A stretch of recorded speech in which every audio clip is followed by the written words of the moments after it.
शुभ संध्या। आज की जूम चर्चा में आप सबका स्वागत है।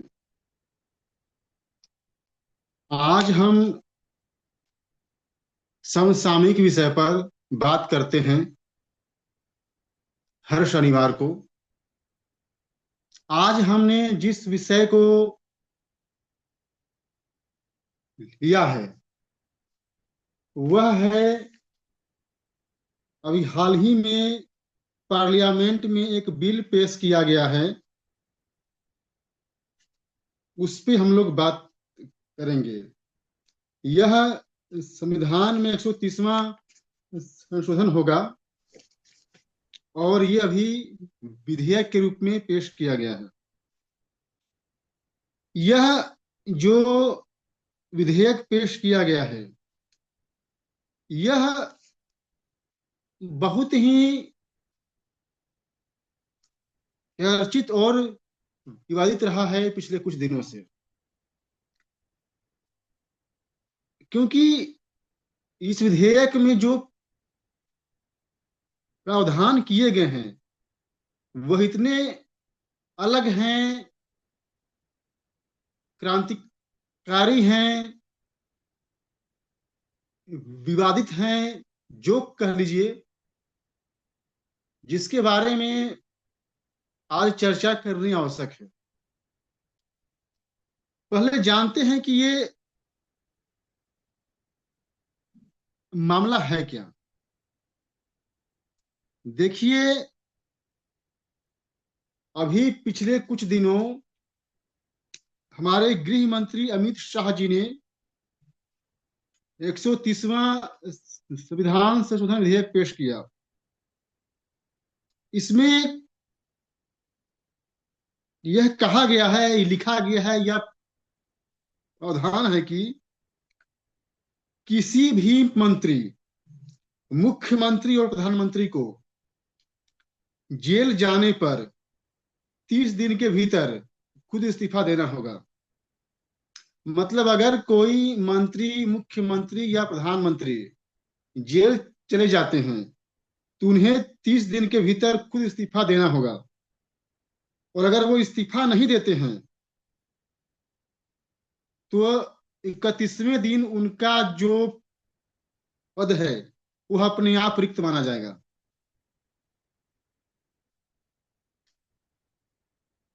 और इसमें एक और बात जाने वाली है कि लगातार 30 दिनों तक जेल में रहने की स्थिति में ही यह संभव है। मतलब अगर वो लगातार 30 दिन तक जेल में रह जाते हैं तो उन्हें पद से हटना पड़ेगा। इसमें जो ध्यान देने वाली बात है कि ऐसा आरोप जिसमें कम से कम 5 वर्ष की सजा का प्रावधान है, उसमें लगातार 30 दिनों तक जेल में रहने पर कार्रवाई होगी। कहने का मतलब है कि वैसा मामला जिसमें कम से कम 5 वर्ष की सजा का प्रावधान हो, उसी मामले में यह लागू होगा। इसमें एक बात और आती है कि जमानत मिलने पर, अगर आपको जमानत मिल जाती है तो आप दोबारा मुख्यमंत्री या प्रधानमंत्री या मंत्री बन सकते हैं। अब ये विधेयक पेश किया गया है। अब इसमें समस्या ये आती है कि विपक्ष इसके खिलाफ हो गया है। जिस दिन ये बिल पेश किया गया, सदन में बहुत हंगामा हुआ, बिल की प्रतियां फाड़ कर फेंकी गई, गृह मंत्री की तरफ मार्शल को बुला लिया गया। मतलब स्थिति बहुत अप्रिय रही। इसमें जो विपक्षी पार्टी हैं वह कह रहे हैं कि संविधान का दुरुपयोग हो रहा है। अभी कुछ वामपंथियों ने यह कहना शुरू किया है कि चंद्रबाबू नायडू को साधने के लिए यह किया जा रहा है, ताकि वह एनडीए से बचा सके। अब इस तरह की बातें की जा रही हैं। अब बात इसमें यह है कि यह जो विधेयक है, अभी जो इसकी स्थिति क्या है, यह लोकसभा में पेश किया जा चुका है और यह संविधान संशोधन विधेयक है, और इसमें संयुक्त संसदीय समिति को यह विधेयक भेजे गए हैं। जब हंगामा हुआ तो इसे संयुक्त संसदीय समिति को भेज दिया गया, और शीतकालीन सत्र से पहले जो संयुक्त संसदीय समिति है वह अपनी रिपोर्ट पेश कर देगी। उसके बाद बिल को पारित कराने की कोशिश की जाएगी। तो ये था आज का जो चर्चा है। इसमें विपक्षी पार्टी परेशान हैं, लोग बोल रहे हैं कि इसका दुरुपयोग होगा, लेकिन मेरा मानना है कि यह सही है। देखिए, हमारे पार्लियामेंट में, विधायिका में या राज्य की विधानसभा में बहुत भारी संख्या ऐसी लोगों की है जिनके ऊपर संगीन अपराध का मामला चल रहा है। अगर ये लागू होता है तो बहुत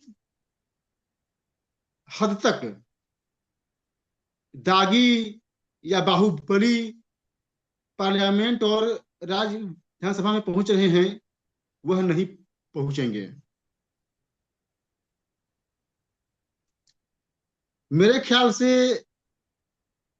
यह बिल का स्वागत करना चाहिए आम जनता को, और सरकार को इसका समर्थन देना चाहिए। मैंने अपनी बात को रखा, जो वस्तु स्थिति है मैंने आपको स्पष्ट किया। अब इसमें पक्ष विपक्ष अपनी बातें कह रहे हैं, वो भी मैंने आप सबके सामने रखा।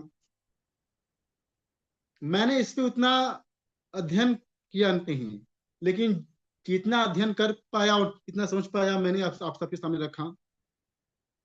आप लोगों ने मेरी बात को सुना, आप सबका धन्यवाद। धन्यवाद विपुल जी। बाकी के साथी बताएं।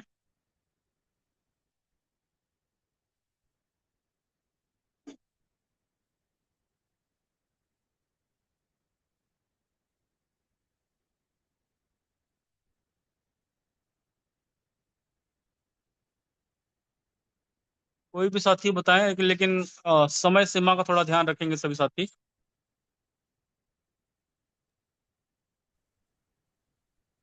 सभी बंधुओं को नमस्कार। जी बताइए आदरणीय।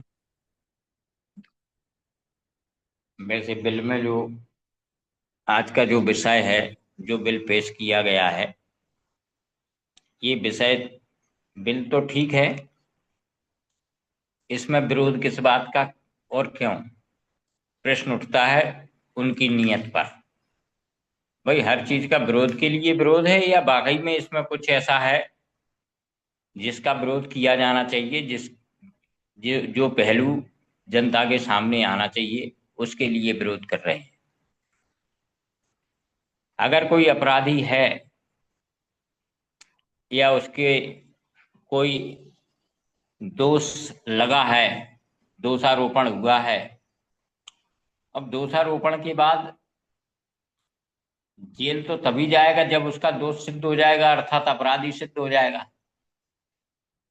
अपराधी सिद्ध हो जाएगा तो जिस प्रकार से कर्मचारियों के लिए, उस प्रकार से विधायकों और ये माननीयों के लिए क्यों नहीं है? पहली व्यवस्था तो ये थी, तो ये क्यों बिल लाना पड़ा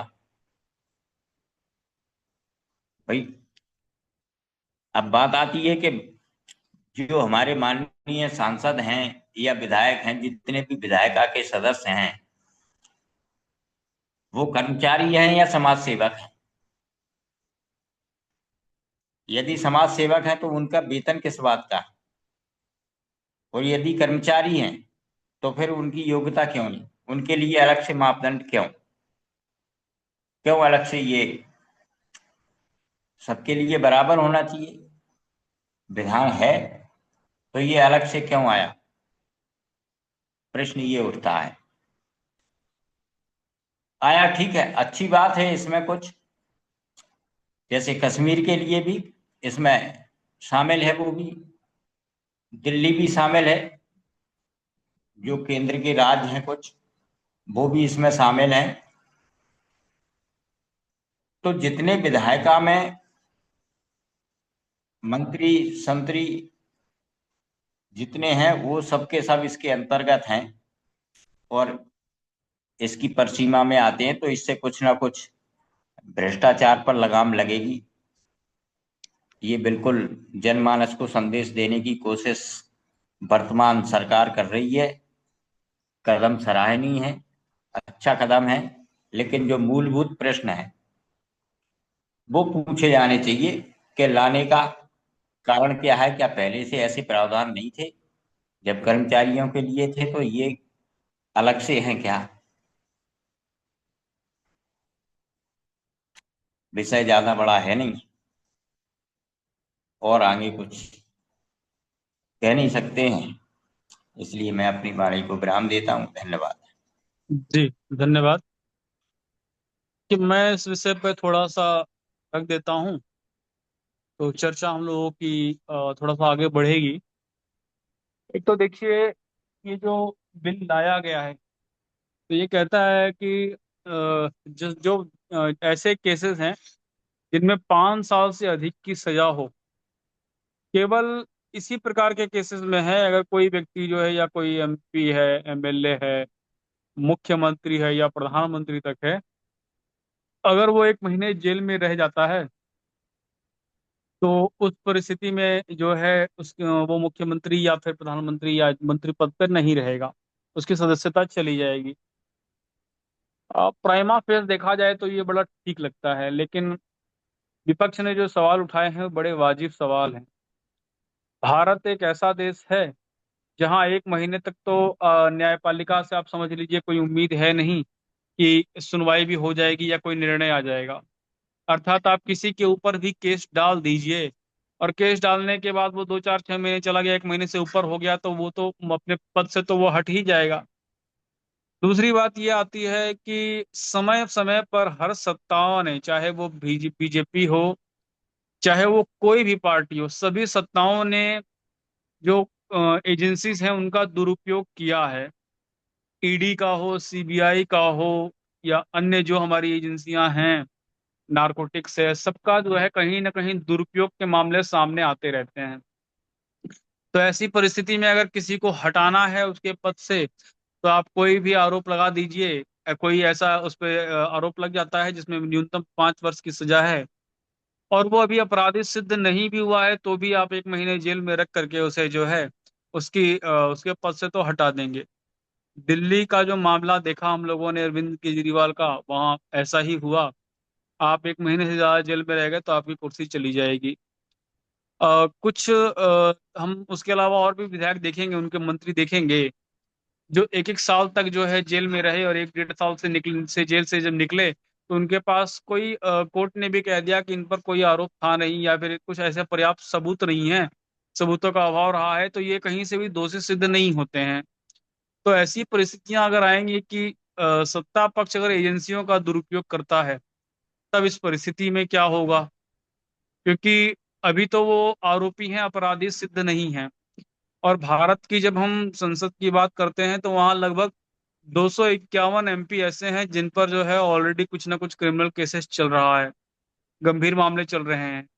ऐसे में प्रश्न ये खड़ा होता है, मान लीजिए मेरे जैसा कोई सामान्य व्यक्ति है, और वो किसी किसी मंत्री का या किसी जो मुख्यमंत्री पद के लिए चुना जाता है, वो कहीं से विधायक होकर के आता है, सांसद होकर के आता है, और वो उसकी ईमानदार छवि है। जाहिर सी बात है उस पर एक आरोप लगा दिया जाएगा, और एक आरोप मात्र लगने से ही जो है, अगर उस पर प्राइमा फेस में कुछ भी मिलता है और वो कन्विक्टेड होता है, और वो कन्विक्टेड 2 साल के बाद होगा, 4 साल के बाद हो, जब भी होगा, लेकिन उसकी सदस्यता जो है वो 1 महीने के बाद चली जाती है। तो यहाँ गंभीर प्रश्न जो खड़ा होता है वो है कि क्या भारत जैसे देश में, जहाँ एजेंसियों के दुरुपयोग की बात हमेशा से आती रही है, कोई भी पक्ष हो वो करता है, और दूसरी तरफ हम जिन देशों का उदाहरण लिया गया, क्योंकि ये व्यवस्था दुनिया के कई देशों में पहले से है, वहां पर जांच एजेंसियां स्वतंत्र दिखाई देती हैं। जहां जांच एजेंसियां स्वतंत्र हैं और जहां वो जो भी सत्ता पक्ष में हो उसी के इशारे पर काम करती हों, ऐसे में किसी गवर्नमेंट को अनस्टेबल करने के लिए जो है इसका प्रयोग किया जा सकता है। दूसरी बात मैं ये भी देखता हूँ कि ठीक है, हो सकता है कि नीयत अच्छी हो, मैं इस बात से सहमत हूँ कि जो है वो नीयत अच्छी रही होगी, और क्रिमिनल टाइप के जो लोग हैं, या जिन पर केसेस चल रहे हैं, या जिन पर गंभीर ऐसे आपराधिक मामले दर्ज हैं जो 5 साल से, जिनमें अधिक सजा है, अगर इस प्रकार के लोग जाते हैं अपने सत्ता पद पर बने रहते हैं तो कहीं ना कहीं उसका दुरुपयोग भी करते हैं। वो कहीं ना कहीं सबूतों को मिटाने की कोशिश करते हैं, उसके साथ छेड़छाड़ करने की कोशिश करते हैं। तो फिर यहाँ पर जो है एक प्रोविजन इन्होंने और लगा दिया है कि मान लीजिए वो तो केवल पद से हटेगा, लेकिन पद से हटने के बाद जो है वो अगर इन फ्यूचर 2 साल बाद या 6 6 महीने बाद कभी भी ये सिद्ध कर देता है कि जो आरोप लगाए थे वो निराधार है, तो दोबारा उस पद पर जो है उसकी नियुक्ति की जा सकती है। तो ऐसी परिस्थिति में अगर हम देखते हैं इस बिल को, तो इसके जो दोनों पक्ष दिखाई देते हैं, क्योंकि भारत में अभी जितने भी एमपी एमएलए पर जो आरोप हैं, उसमें कन्विक्शन रेट जो है वो मात्र मुझे लगता है शायद 2 या 3% ही है। यानी कि मान लीजिए अगर 100 एमपी एमएलए पे मुकदमा दर्ज है, तो उससे मात्र 2 ही या 3 जो हैं अपराधी सिद्ध हो पाए हैं, बाकी तो सिद्ध नहीं हो पाए हैं। तो ऐसी परिस्थिति में अगर केवल आरोप के आधार पर वो अपराधी सिद्ध नहीं होता है, तो वहां पर सत्ताओं को अनस्टेबल किया जाता है। और दूसरी तरफ ये दिखाई देता है कि अगर वो व्यक्ति सत्ता में बने रहे और अपने पद पर बने रहता है, तो पद का दुरुपयोग करता है, और वो कहीं ना कहीं सबूतों का भी प्रयास करता है। अर्थात वहां पर रह करके वो पूरे के पूरे केस को प्रभावित करने की क्षमता भी रखता है। तो ऐसे में अगर वो व्यक्ति किसी पद पर बना हुआ है तो जाहिर सी बात है वो है, थोड़ी प्रॉब्लम तो वो कर सकता है। लेकिन मुझे लगता है कि कुछ संशोधनों के साथ जाए, या कुछ चीजें ऐसी इसमें प्रोविजन लाए जा सकते हैं। जैसे 1 महीने का टाइमलाइन देखा जाए तो भारत जैसे देश में काफी कम है। इसे थोड़ा सा एक्सटेंड किया जा सकता है, क्योंकि न्यायपालिका की जो हमारी प्रक्रिया है वो बहुत धीमी प्रक्रिया है। तो जैसी हमारी प्रक्रिया है उसके हिसाब से अगर कुछ बने तो अच्छा रहेगा, बशर्ते कि इस प्रकार के संशोधनों का दुरुपयोग ना हो। और दुरुपयोग अगर नहीं होगा तो फिर जो है आपराधिक प्रवृत्ति के लोग घटेंगे तो वो देश के लिए अच्छा है। हमें दोनों पक्षों पर विचार करना चाहिए। जी धन्यवाद। बाकी के साथी बताएं।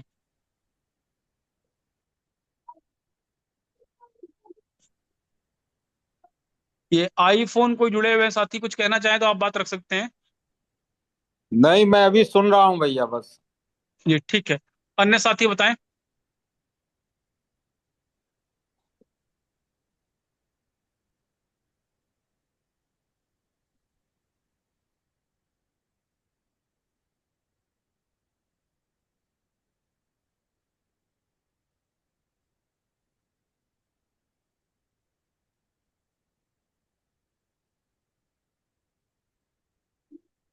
कोई भी साथी शुरू करें, विषय इतना जटिल नहीं है।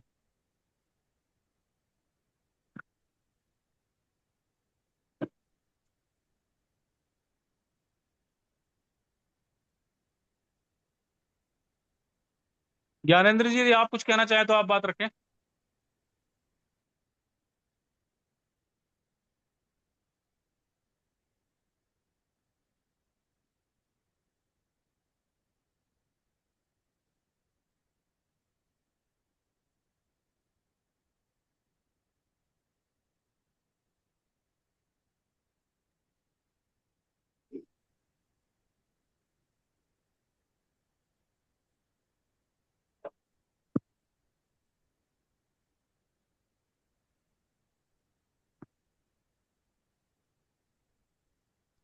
मनोज जी या नरेंद्र जी, पवन जी, कोई भी साथी बताएं।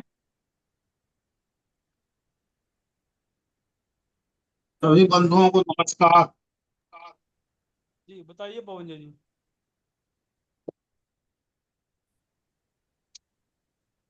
मेरी आवाज जा रही आप लोगों तक?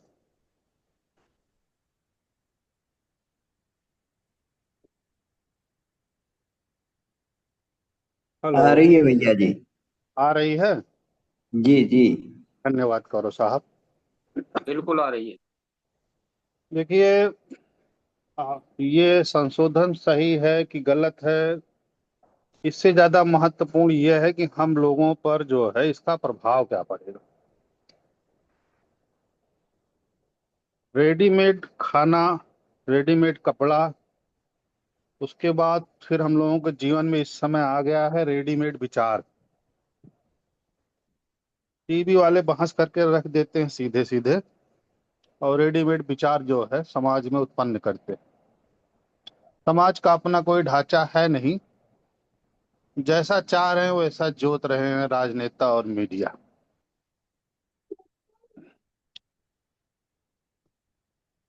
आप इस बात का उदाहरण अमेरिका और पूरे विश्व से समझिए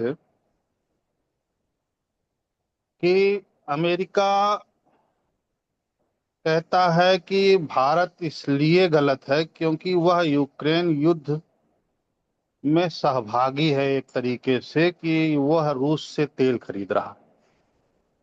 खराब हो जाएगी क्या? और रूस से तेल खरीद करके वह युद्ध में सहभागी बन रहा है। इसलिए भारत को दंडित करना अमेरिका का जो है अधिकार बन जा रहा है। मतलब एक ऐसी व्यवस्था जो चुने हुए प्रधानमंत्री है, जहां सबसे बड़ा व्यक्ति है, जो इकाई है लोकतंत्र की सबसे बड़ी इकाई, वह व्यक्ति है जो चुन रहा, उसके सब नीचे चुना हुआ व्यक्ति सबसे ऊपर, क्योंकि उसने आम जनमानस में जो है अपनी जीत पाई। ज्ञानेंद्र भाई ने एक दिन बहुत अच्छी बात कही थी कि अंबेडकर जी इसलिए कमतर हैं क्योंकि वो चुने नहीं गए थे। लोकतंत्र में वही व्यक्ति सर्वोपरि हो सकता है जो जनता का नुमाइंदा हो, जिसने जनता का विश्वास जीता हो। और ऐसे व्यक्ति के बारे में अमेरिका तय करेगा कि मोदी गलत है कि सही है। नहीं, यह नहीं सही होना चाहिए, क्योंकि अगर ये सही हो गया फिर हमारे मत का मूल्य क्या रह जाएगा।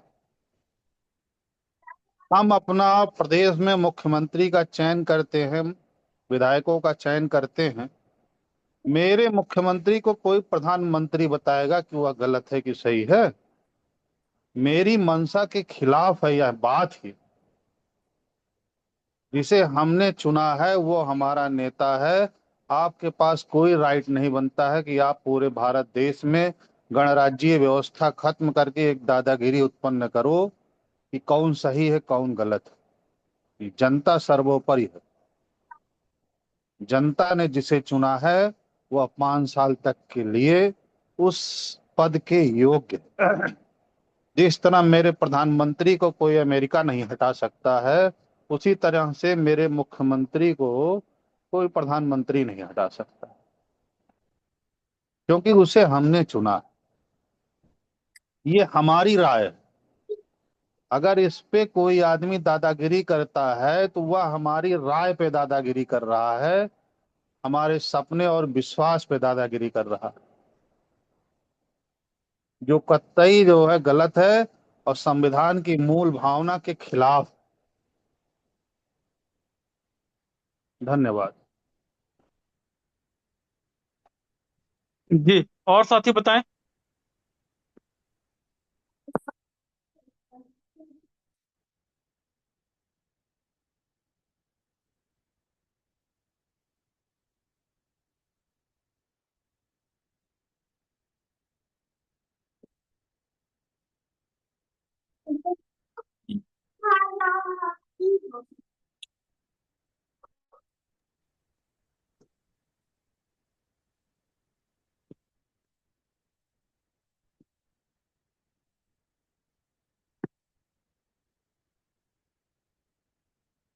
बहादुर सिंह जी या मनोज जी, नरेंद्र जी, श्रीकांत जी, वैद्यराज जी, कोई भी साथी शुरू करे।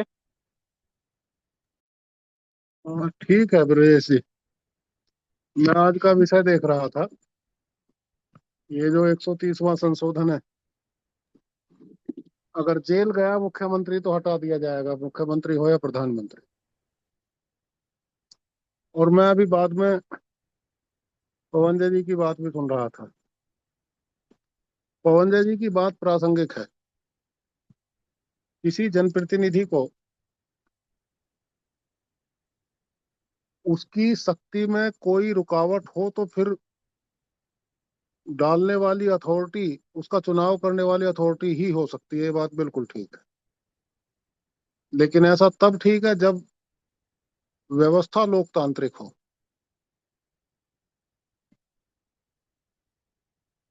भारत में जो ढांचा है लोकतंत्र का, वो लोकतंत्र की कसौटियों पर खरा नहीं उतरता है। और इस बात को कहने में कोई दिक्कत नहीं। ना भारत की जनप्रतिनिधित्व निर्वाचन की प्रणाली है वो ठीक है, ना चुनी हुई सरकारों के काम करने के तौर तरीके ठीक है। और बात यहां तक कहने में भी कोई दिक्कत महसूस नहीं होती है जब भारत के संविधान की तरफ दृष्टि डालते हैं, सरकारों के कामकाज की तरफ दृष्टि डालते हैं, कि भारत के नेताओं की नीयत भी ठीक नहीं। किसी भी शक्तिशाली पद पर, व्यक्ति पर नहीं, व्यक्ति मतलब वो व्यक्ति जो उस पद पर आसीन होता है, बैठता है, किसी भी शक्तिशाली पद पर अगर व्यवस्था का प्रावधान अंकुश नहीं लगा सकता तो समझा जाना चाहिए कि फिर उस व्यवस्था का वैसा होना नहीं कहा जा सकता जिसके लिए व्यवस्था बनाई गई। लोकतंत्र है, जनता ही अपने प्रतिनिधि को चुन भी सकती है, वापस भी कर सकती है। ये जनता का अधिकार है। तो ये लोकतंत्र कहाँ रह गया? अधूरा संविधान हो गया। इस अधूरे संविधान को विभिन्न आयामों से लोकप्रियता हासिल करने के लिए विभिन्न नेता अपनी अपनी मंशा चलाते रहते हैं। प्रश्न संविधान के अस्तित्व पर खड़ा होता है, क्योंकि संविधान बन रहा है तो जनता से नहीं पूछा जा रहा है, संशोधन हो रहा है तो जनता से नहीं पूछा जा रहा है। जब तक जन सहभागिता है ही नहीं तो फिर लोकतंत्र किस बात का? ये तो संसदीय तानाशाही है, शब्द बहुत पहले से संस्थान इस्तेमाल करता रहा है। बिल्कुल ठीक बात। इसका अर्थ क्या है? अर्थ कोई नहीं है इसका। ये निरर्थक सुधार के प्रयास हैं और निरर्थक तरीके हैं जनप्रतिनिधित्व पर अंकुश लगाने के। और जनप्रतिनिधित्व जो निरंकुश है उसको व्यवस्थित करने के निरर्थक प्रयास है। कोई तरीका ठीक नहीं है। कभी चुनौती संविधान के अस्तित्व को दी ही जानी चाहिए कि ऐसा संविधान क्यों नहीं है जिसमें संविधान में प्रावधान निर्मित हो, बने, उसका आकार प्रकार बदले तो उसमें जन सहभागिता हो। ये मेरी बात थी, मैंने अपनी बात कही है। धन्यवाद। जी धन्यवाद। देखिए, मैं इसमें एक बात ऐड करना चाहूंगा जो आपने कहा और जो पवंजय जी ने कहा। ये जो विधेयक जो लाया गया है, इसमें एक चीज ध्यान देना चाहिए। ये जो है ये विधायक और सांसद के लिए नहीं है। ये मंत्री, मुख्यमंत्री और प्रधानमंत्री के लिए, तीनों मंत्री हैं। और मंत्रियों का चुनाव भारत की जनता के द्वारा नहीं होता है। न तो भारत की जनता ने प्रधानमंत्री चुना है, न मुख्यमंत्री चुना है, और न किसी मंत्री को चुना है। मंत्री सारे पार्टी के द्वारा चुने जाते हैं। हम विधायक और सांसद को चुनते हैं। तो इस प्रकार से देखेंगे तो जब हमने चुना नहीं है तो उनको हटाने का अधिकार भी पार्टी को होता है। प्रधानमंत्री को मैं और आप नहीं हटा सकते, संसद हटा सकती है। मुख्यमंत्री को विधायिका हटा सकती है। और वही जो है पार्टी रहेगी वो मंत्री को हटा सकती है। अर्थात इन तीनों की नियुक्ति जनता के द्वारा नहीं की गई है। ये थोड़ा सा हम लोगों को समझना पड़ेगा। देखिए अन्य जी देखिए ऐसा है, इन तीनों की नियुक्ति का आधार जनता ही है। जी और संविधान में भारत के मूल संविधान में कहीं ऐसा नहीं लिखा गया है कि संविधान में प्रधानमंत्री का चुनाव किस प्रकार हो। ये दलगत राजनीति का परिणाम है। अगर हम भारत के संविधान का 79वां अनुच्छेद देखते हैं तो उसमें लिखा गया है भारत की एक संसद होगी जिसके 3 अंग होंगे, राष्ट्रपति, राज्यसभा और लोकसभा। सरकार बनाने का प्रारूप वो बिल्कुल अलग बात है। और फिर जो ये तीनों इकाइयां बन रही हैं, मुख्यमंत्री, प्रधानमंत्री या और कोई तीसरा जिसका जिक्र हो रहा है, इन्हें बना कौन रहा है? जनता का प्रतिनिधि। मैंने ये बात इसलिए ही कही थी कि भारत की चुनाव प्रणाली बिल्कुल ठीक नहीं है, उसे चुनौती दी जानी चाहिए। वो जनप्रतिनिधि जो चुन करके आ रहा है उसमें ही जनता की कोई राय नहीं है कि वो प्रतिनिधि होना चाहिए कि नहीं होना चाहिए। तय करके बताया जाता कि इसका चुनाव आपको करना है। ये 8 जल्लाद खड़े हैं, चुनो कौन सा चुनना है, जिसके हाथों फांसी लगनी है। तो जब बुनियाद ही ठीक नहीं है फिर परिणाम क्या? फिर छत तो ठीक डलेगी नहीं, दीवार भी ठीक नहीं खड़ी होंगी, छत भी ठीक नहीं डलेगी। ये तकनीकी बातें, मैं उसका कोई व्यंग नहीं है मेरा, लेकिन ये तकनीकी बातें वास्तव में अदालतों में बचने के जैसा प्रयास है। जैसे वकील घेरते हैं ना किसी कमजोर मुद्दई को या कमजोर तरह तरह के सवाल करके। नहीं, भारत का प्रधानमंत्री का चुनाव जिस प्रकार होता है उसकी तय में जनता का वो मत है जो उसने अपनी मर्जी से के प्रतिनिधि को नहीं दिया है, पार्टी की मर्जी के प्रतिनिधि को दिया है। जब बुनियाद ही तिरछी हो गई है तो भवन सीधा बनना नहीं है। जी, बाकी के साथी बताएं।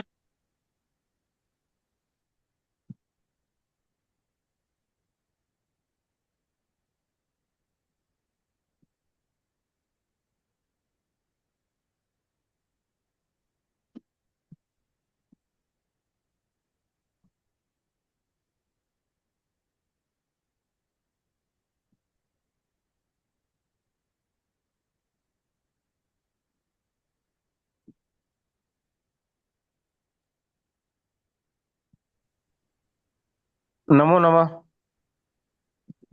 हेलो। नमो नमः। हेलो। जी, आवाज आ रही है आपकी, बताइए। हाँ, धन्यवाद। अभी जो आज 130वें संविधान संशोधन पर चर्चा हो रही है, यह चर्चा सामयिक है और प्रासंगिक भी है, और वास्तव में समय समय पर सुधारात्मक कदम उठाते रहना चाहिए। आने वाली विकृतियों पर, देश में, समाज में या राजनीति में कोई विकृति आती है, समय पर सुधार होनी चाहिए, और जो संशोधन है दोबारा फिर उसको संशोधन में लिया जा सकता है, क्योंकि चेतना जो है कि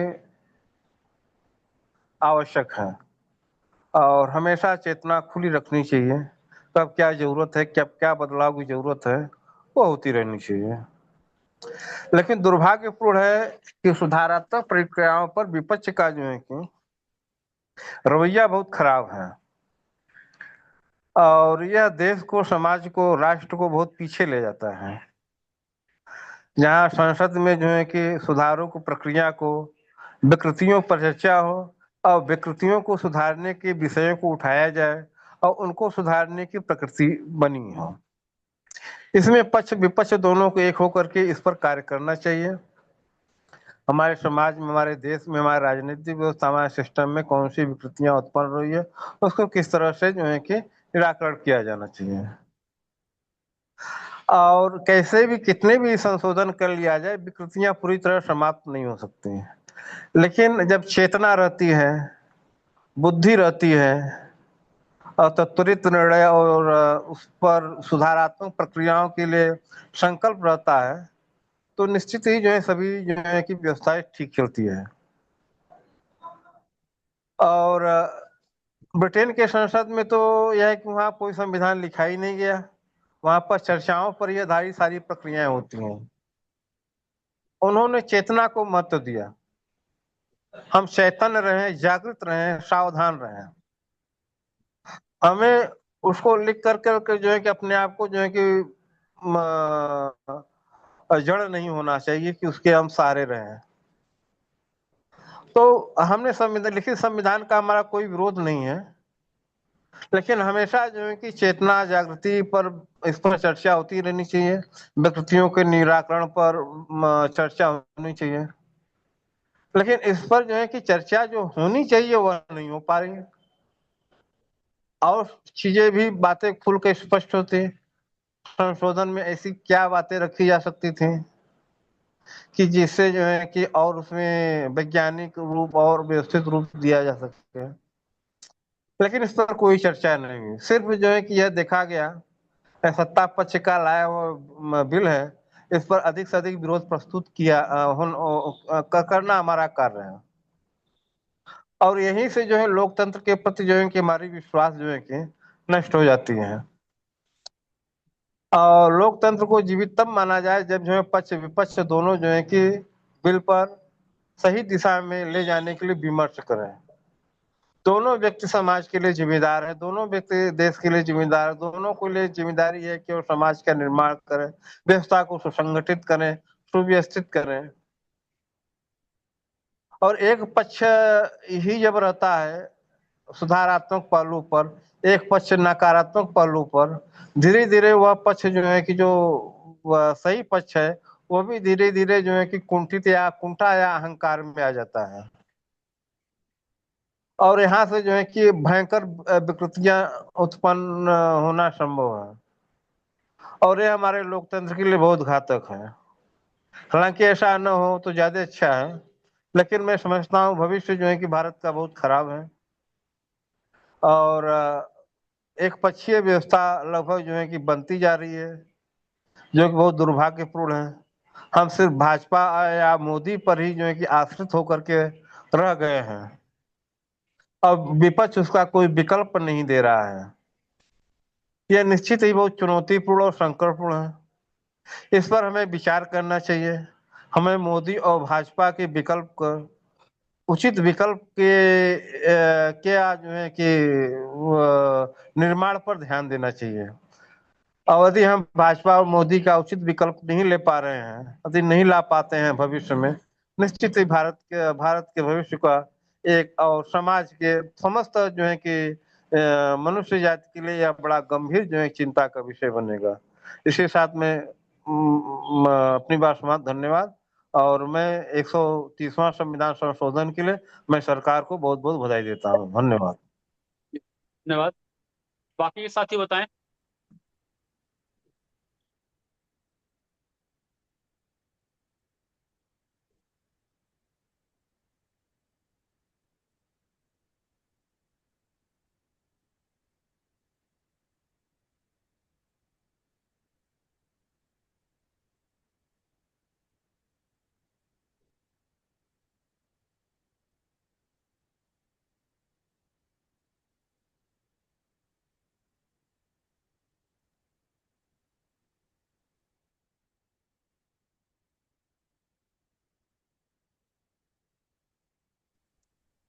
बहादुर सिंह, क्या आप कुछ रखना चाहेंगे?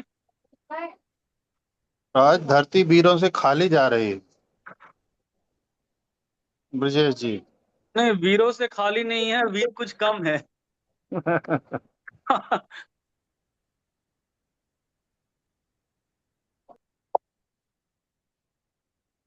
बाबा जी, अगर आप अपनी बात रखना चाहें तो रख सकते हैं।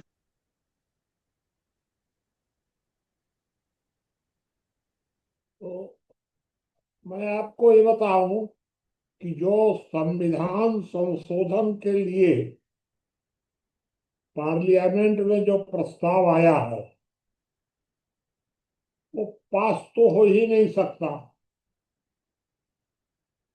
क्योंकि संविधान संशोधन के लिए 2/3 बहुमत चाहिए। न लोकसभा में है न राज्यसभा में है। लेकिन सरकार ने यह प्रस्ताव रख करके और विपक्ष के सामने एक संकट पैदा कर दिया है कि वे इसका समर्थन करते हैं कि विरोध। तो समस्या तो है, वैसे विपक्ष विरोध तो करेगा ही, लेकिन ये प्रस्ताव रखा भी गया और पेंडिंग भी किया गया। इस प्रस्ताव पर कोई पार्लियामेंट में चर्चा तो हो रही है। दूसरी बात और है कि ये जो संविधान संशोधन प्रस्ताव है, इसके लिए इन लोगों ने एक मतलब सरकार ने प्रस्ताव दिया है कि भाई इसके लिए जेपीसी बना दी जाए। अब जो जेपीसी बनाई जाएगी उसमें विपक्ष शामिल नहीं होगा, क्योंकि वर्तमान भारत में विपक्ष का मतलब एकमात्र है राहुल गांधी। बाकी तो कोई अभी विपक्ष है नहीं। सारे विपक्ष के लोग जो हैं वो राहुल के पीछे हो गए हैं। ठीक है, बदनामी होगी तो राहुल की होगी, नाम होगा तो इनका अपना अपना होगा सबका।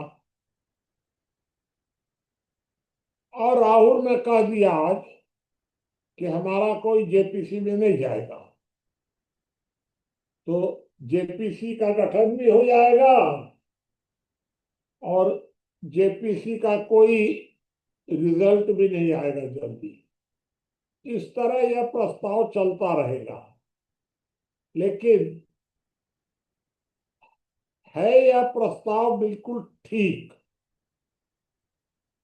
इसका मतलब ये है कि जो मुख्यमंत्री और प्रधानमंत्री के पद हैं या मंत्रिमंडल के पद, यह कैसे संभव है कि प्रधानमंत्री या मुख्यमंत्री कोई भी मान लीजिए जेल से सरकार चलाएगा, वो चलाता रहेगा हमेशा के लिए जेल से। क्या जेल से कैसे चलाएगा? जेलर सरकार के अंडर में होता है, जेल सरकार का ही डिपार्टमेंट है और जेल में ही मुख्यमंत्री है। ये समस्या तो है, लेकिन पुराने जमाने में ऐसी कल्पना नहीं की गई थी।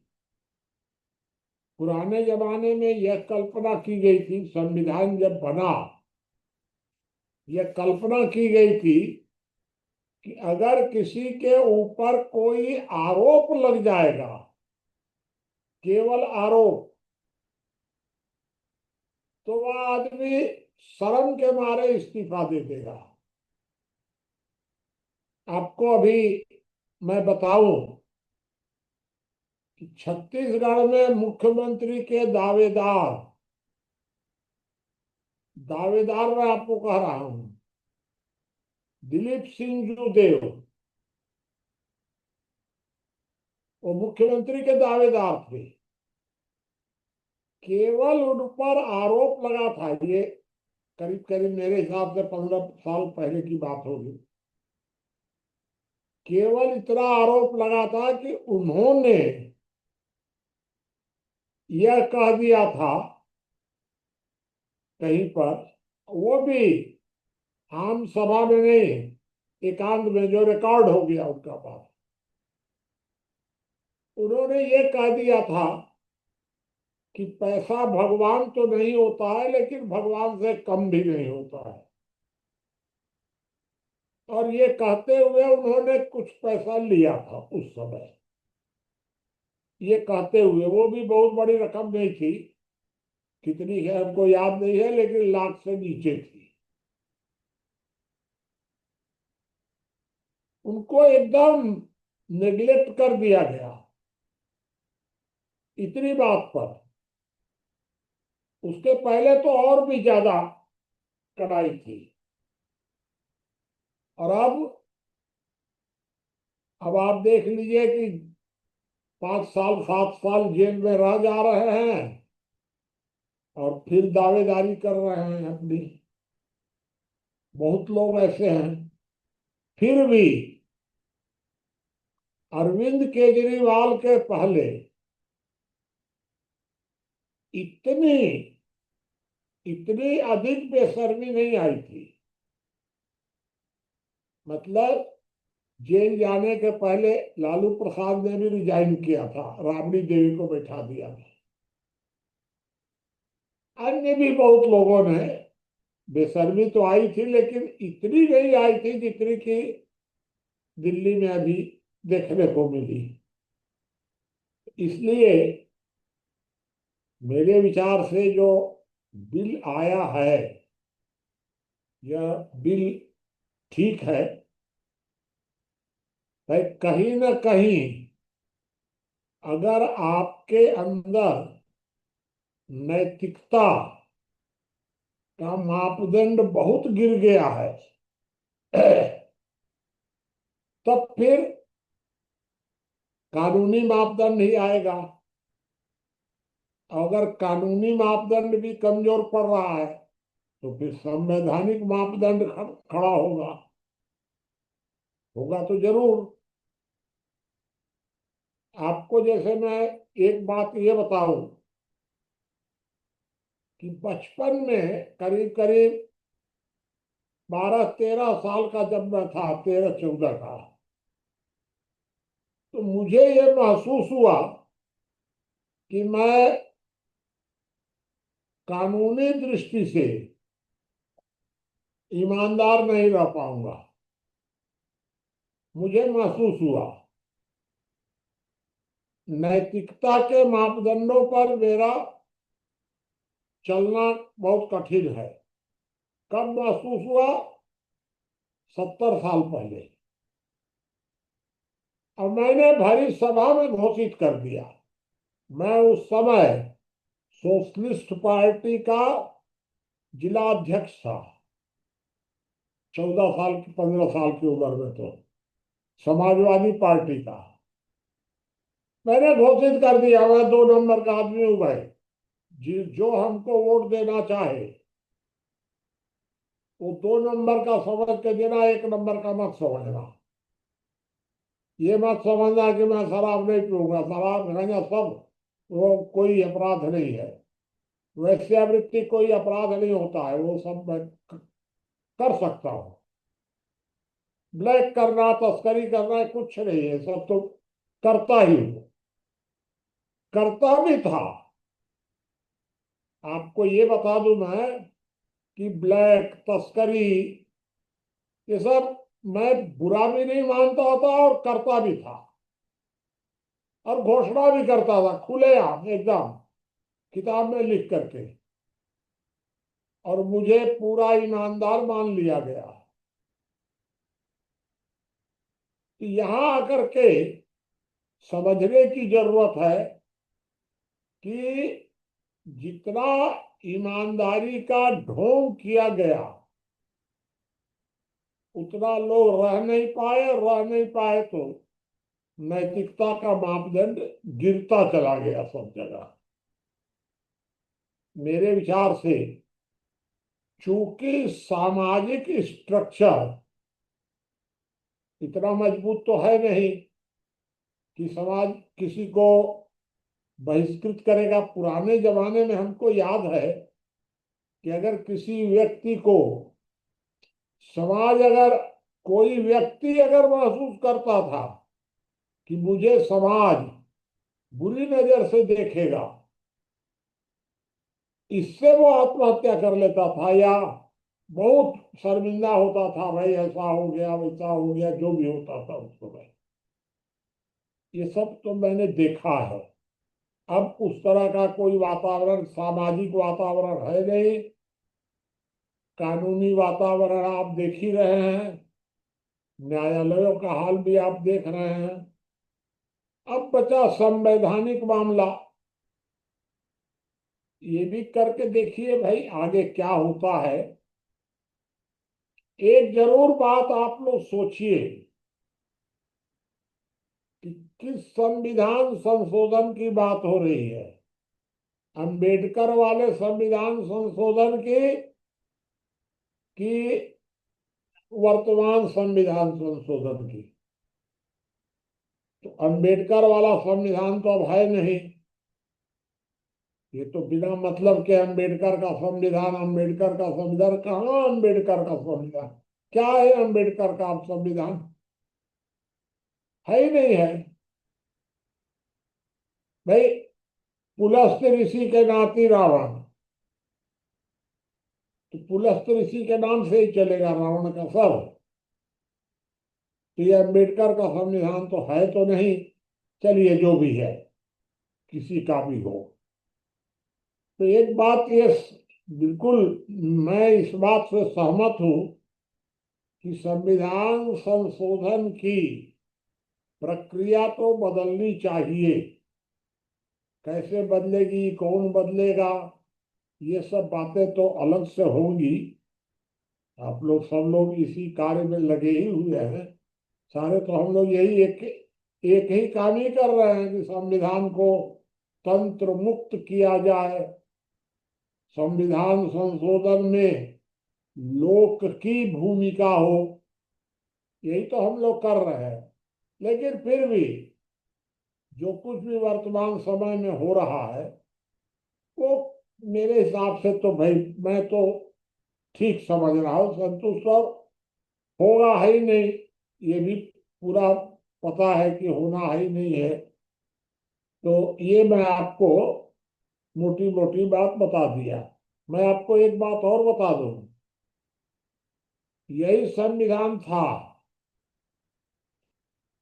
जो वर्तमान में है। यही संविधान था, इसी संविधान में मैं भी 18 महीने जेल में रहा। ये तो बहुत लोग जानते हैं, चलिए कोई बात नहीं है।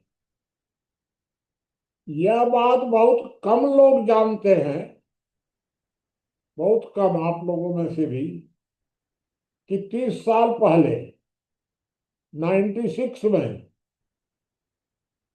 इसी संविधान के रहते हुए मुझे रामानुजगंज में नक्सलवादी घोषित कर दिया गया।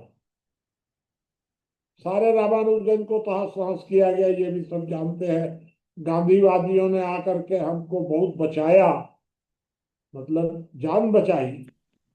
30 मार्च को पूरा हो गया था कि गोली मार दो। यही संविधान था उस समय। आज जिस तरह न्यायालय दखल दे रहा है, उस समय भी न्यायालय ने मेरी रक्षा की। ये सब माने गांधीवादियों ने तो की ही।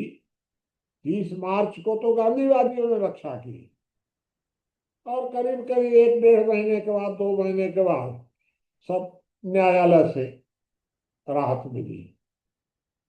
तो भाई देखिए, सब बारी बातें ऐतिहासिक हैं, लेकिन मैं इस बात से बिल्कुल सहमत हूं कि संविधान न तो वर्तमान परिस्थिति में जो न्यायपालिका जिस तरह से संविधान पर पूरा कब्जा कर ली है, ये बात भी अच्छी नहीं है। और अगर न्यायपालिका से बाहर किया जाए तो पार्लियामेंट का कब्जा हो जाएगा। और मेरा जो अनुभव है 70 सालों का या 80 साल का,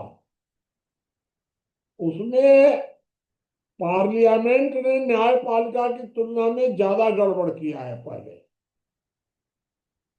पार्लियामेंट माने राजनेताओं ने, इन लोगों ने गड़बड़ ज्यादा किया है उस समय न्यायपालिका की तुलना में। अब वर्तमान समय में न्यायपालिका गड़बड़ कर रही है, ये बात भी सही है कि गड़बड़ कर रही है, न पहले ठीक था और न वर्तमान ठीक है। तो हम लोग, मैं या हमारे साथी, इस बात से भी सहमत नहीं है कि न्यायपालिका को हटा करके या कमजोर करके संविधान संशोधन का सारा अधिकार पार्लियामेंट को दे दिया जाए। ये भी अच्छी बात नहीं है। और यह भी अच्छी बात नहीं है कि न्यायपालिका अपने मन माने संविधान में संशोधन करे, जब चाहे तब जो जो चाहे वो रोक दे, जो चाहे तो मान ले। यह भी तो कोई अच्छी बात नहीं है।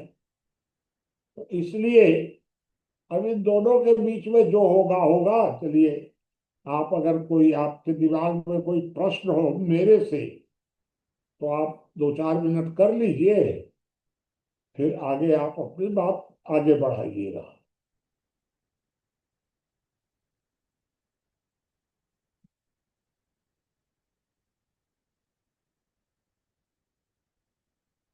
कोई भी अगर, नरेंद्र जी, ब्रजेश जी या और भी कोई, बाबा जी मेरा अगर एक कोई, प्रश्न है। हाँ, जिस तरह से भारत की न्यायिक प्रक्रिया है, किसी पर भी आरोप लगा दो और हमारे यहाँ तो सालों साल केस चलता रहता है। ऐसे में ये 1 माह की जो अवधि है ये कुछ कम नहीं है।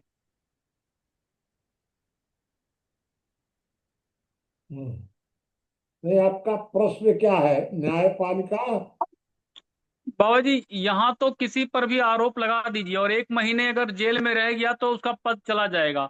तो भारत की जो न्याय व्यवस्था है वो बहुत धीमी है, बहुत स्लो है। उसके हिसाब से तो 1 महीने का समय निकलने में कुछ पता ही नहीं एक चलेगा। बात बताइए जी। ब्रजेश जी, जी। एक बात बताइए कि ये प्रधानमंत्री का या मुख्यमंत्री का पद, जी। उनका अधिकार है कि अमानत?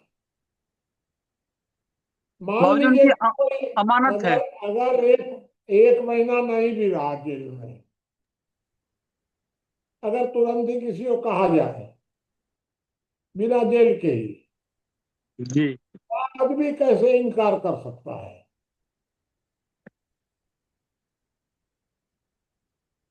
तो अगर कोई व्यक्ति 1 घंटा, मतलब अगर जेल में चला गया, तो जेल में जाते ही वह पद किसी दूसरे को दिया जाना चाहिए, क्योंकि वह संवैधानिक पद है।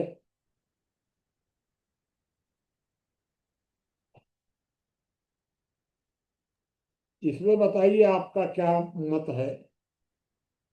नहीं बाबा जी ठीक है।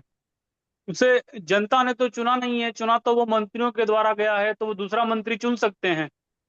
इस पर तो कुछ नरेंद्र जी बता भी रहे थे।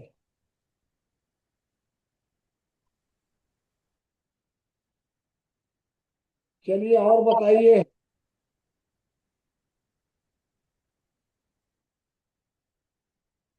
भाई, एक बात आप लोग वो सोचिएगा कि 10 साल मनमोहन सिंह रहे और मनमोहन सिंह के कार्यकाल में सारी गड़बड़ियां हुई। सब तरह का भ्रष्टाचार मनमोहन सिंह के कार्यकाल में हुआ और मनमोहन सिंह पूरा ईमानदार रह गए, क्योंकि पूरा देश जानता था कि मनमोहन सिंह कठपुतली है। राजनेताओं ने भले ही मनमोहन सिंह पर आरोप लगाया, लेकिन इतिहास तो नहीं लगाया मनमोहन सिंह पर कभी आरोप।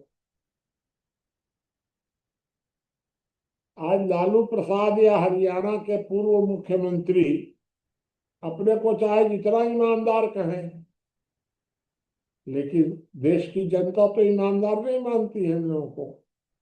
ये अंतर है दोनों के बीच में।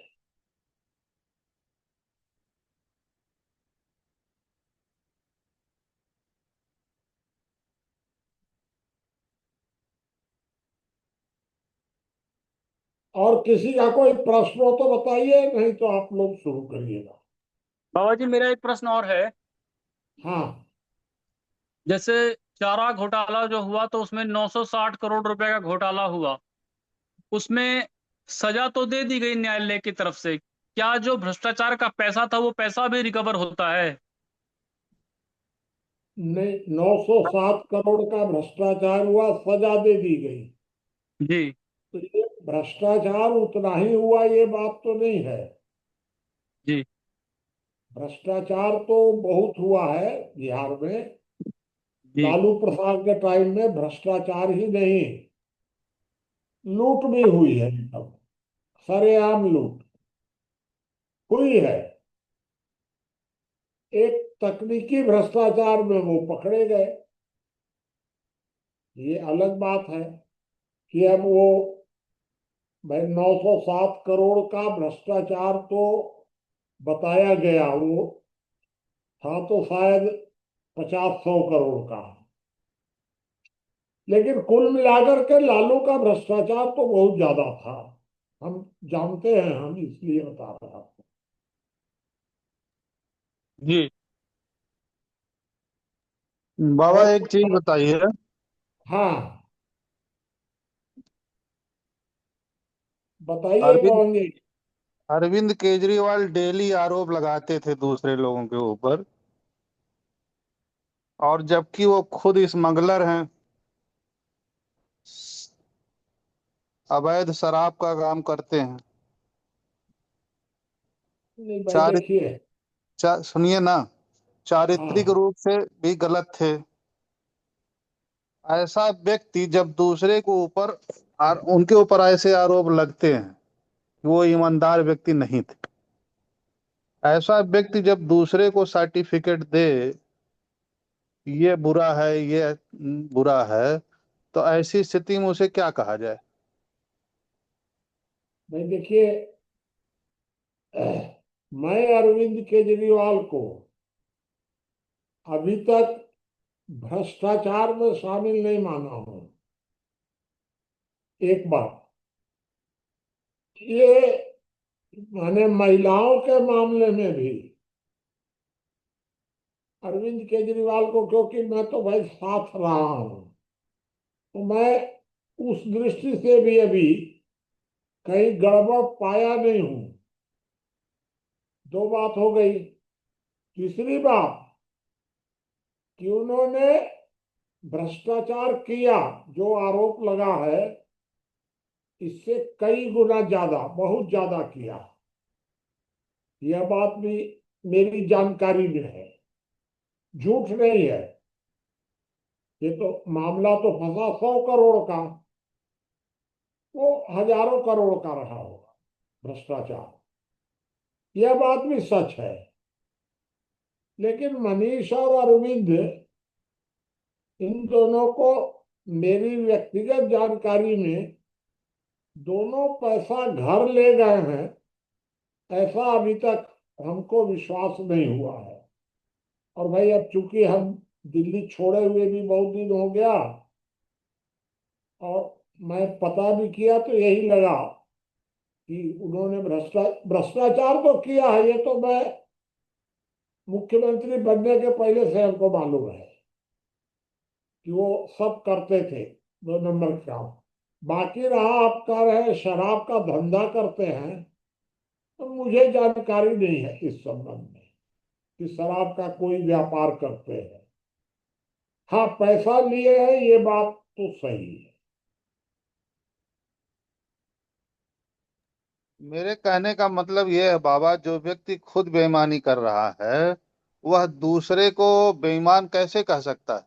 अरे तो साफ तो बेईमाने हैं, तो कौन कौन किसी को क्या कहेगा भाई। अब ये फिर इस फिर इसके सरकार मतलब के कि आने के बाद, वर्तमान सरकार के आने के बाद कुछ लोग ईमानदार दिख रहे हैं, कुछ गिने चुने, पहले तो थे ही नहीं।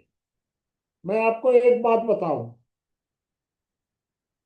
कि किसी, एक मेरा दोस्त, समझ लीजिए दोस्त, एक मेरा दोस्त, वो बन गया, विधायक बन गया, मंत्री बन गया, अब वो मंत्री जब बना तो मंत्री बन करके मेरे पास ही आया, कहा कि बाबा जी आप तो भ्रष्टाचार को से सहमत नहीं होंगे, लेकिन मेरी तो मजबूरी है कि अगर मैं नहीं करूंगा तो आगे चुनाव नहीं जीत पाऊंगा। क्योंकि मेरे मित्र थे पूरन चंद डाल्टनगंज के सोशलिस्ट, जो मेरे राजनीतिक गुरु हैं थे, और बिहार में वो खनन मंत्री बने, और खनन मंत्री बन के भी वो 100% ईमानदार रहे। 100, 99 नहीं, 100% ईमानदार रहे, और अगला चुनाव हार गए। तब मैं बताइए क्या बताऊं। तो खनन मंत्री की बात मैं आपको ये बता रहा हूं। तो मैं इस बोला अपने दोस्त को कि देख भाई, जो मन में आवे सो करो। मान लो तुम अगर छोड़ दोगे, नहीं रहोगे मंत्री, तो जो आएगा वो तो यही करेगा। इसलिए कुछ भी करो, लेकिन हमसे ज्यादा नजदीकी मत रखना। अब प्रश्न खड़ा होता है क्या करें, मैं उसको क्या कहूं।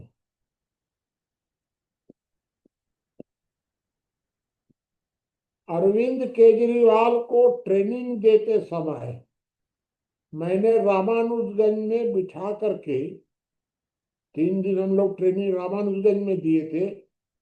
उसके पहले तो दिल्ली में हम लोग करते ही थे चर्चा।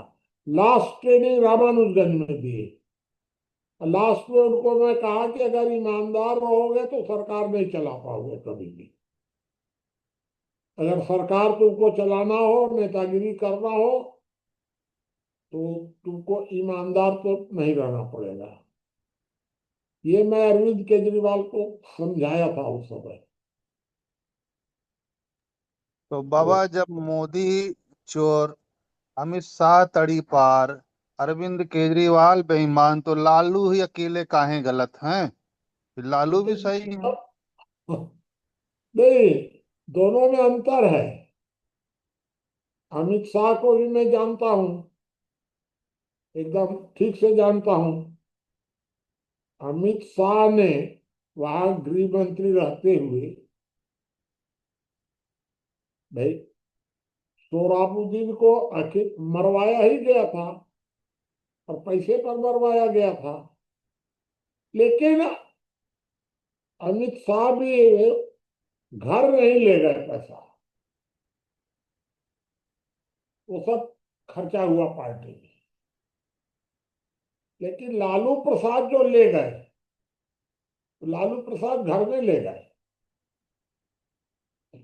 लालू ने राजनीति के लिए भ्रष्टाचार किया ऐसा नहीं दिखता है कहीं भी। जमीन फलाना ढिकाना सब जो भी किया, वो अपने पर्सनल के लिए किया। जैसे मैं जब चेयरमैन बना तो 100% ईमानदार रहा, और 5 साल भ्रष्टाचार किया। बिना 10% घूस लिए रामानुजगंज में कोई काम होता ही नहीं था, एक भी नहीं किसी का। 10% घूस लो, दो, रसीद कटवाओ पूरे पैसा की, तब तुम्हारा काम होगा। लेकिन आप पूछ लीजिए रामानुजगंज में कि सब लोग कहते हैं कि पूरा ईमानदार थे। तो भाई अब ये सब अपना अपना हिम्मत का काम है। तो इसके मतलब बाबा ये हुआ कि भ्रष्टाचार, चोरी, बेईमानी, जनता को, समाज को देखने की जहाँ जगह है, यह देखना चाहिए कि कौन सा नेता हमारे लिए काम कर रहा है, समाज के हित में कौन सा नेता काम कर रहा है। किसके निर्णय हमारे जीवन में मैं समृद्धि लाएंगे। मैं आपको एक लाइन और बता के समाप्त कर दूंगा अपनी बात, कि व्यक्ति भ्रष्ट नहीं है, अब सिस्टम भ्रष्ट है। इस भ्रष्ट सिस्टम में, जैसे एक लाइन आपको और बता दें कि रामानुजगंज में तो जज बहुत बदमाश आ गया, बहुत बदमाश, सबको बहुत परेशान करता था, भ्रष्ट भी था सब तरह से और दादागिरी भी करता था। एक दो बार उसको समझाया गया, नहीं माना, नहीं माना तो वहां के लोगों ने मिलकर पीटा, खूब बढ़िया से पीटा, खूब। अब जब पीटा उसको, जज को, तो भाई अब हाई कोर्ट टाइट हो गया एकदम, नहीं देंगे जमानत, नहीं देंगे। कोर्ट तो तोड़ दिया गया रामानुजगंज में, कोर्ट हटा दिया गया और जमानत नहीं दिया सब बच्चों को। और हम लोग जज को पैसा दे करके और सब बच्चों को छोड़वा दिए, सेशन जज को पैसा दिए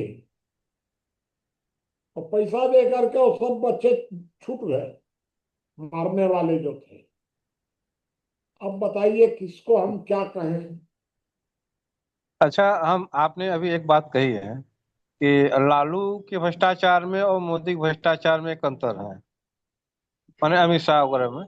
तो मेरा एक दृष्टिकोण बनता है कि यदि कोई नेता यदि सुधारात्मक प्रक्रियाओं पर सहमत है या उसको आगे ले अब जाना आपको चाहता है। ज्ञानेंद्र जी उत्तर देंगे इस सबका।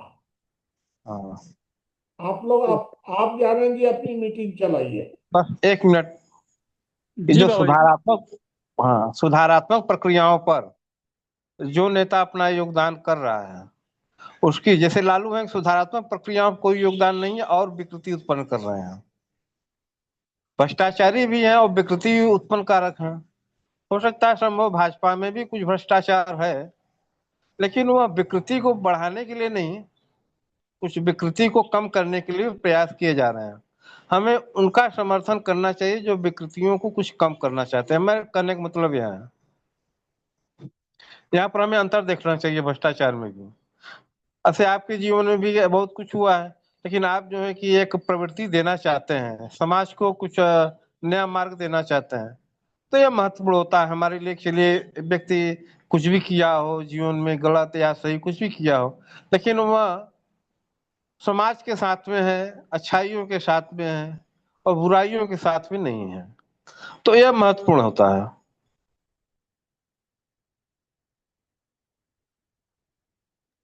जी, कोई और साथी बताएं, या किसी को कोई प्रश्न है तो प्रश्न भी रख सकते हैं।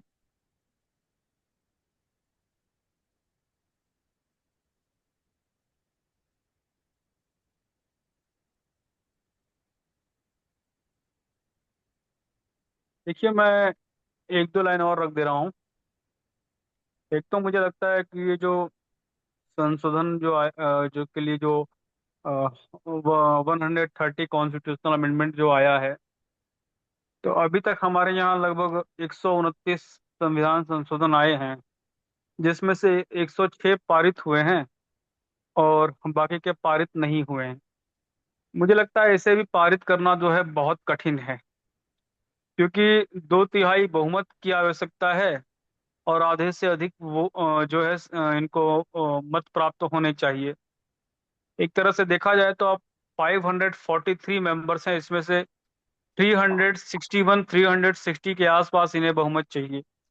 ये आंकड़ा टच कर पाना इनके लिए बहुत मुश्किल रहेगा। 300 के आसपास भी होता तो हम लोग मान लेते कि ये कहीं ना कहीं टच कर जाते।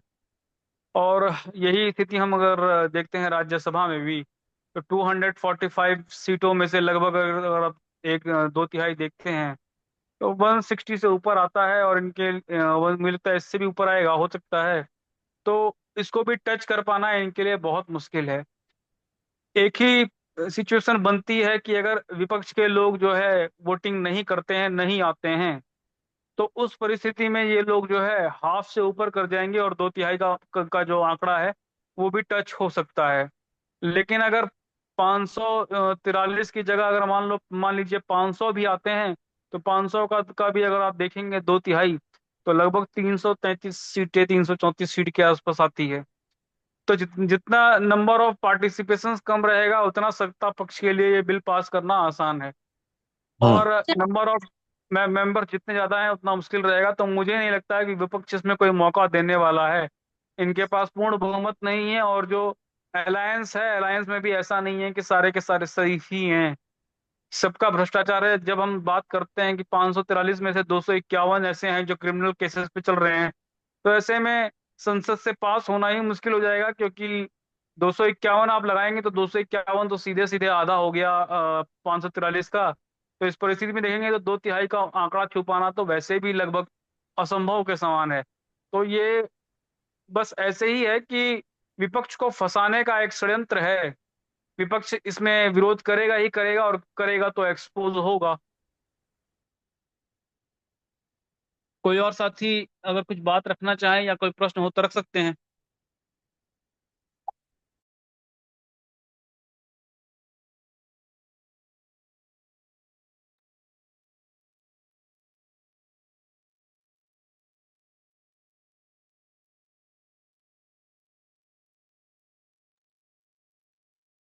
किसी साथी का कोई प्रश्न नहीं है, कोई बात नहीं, तो चर्चा को फिर समाप्त करेंगे।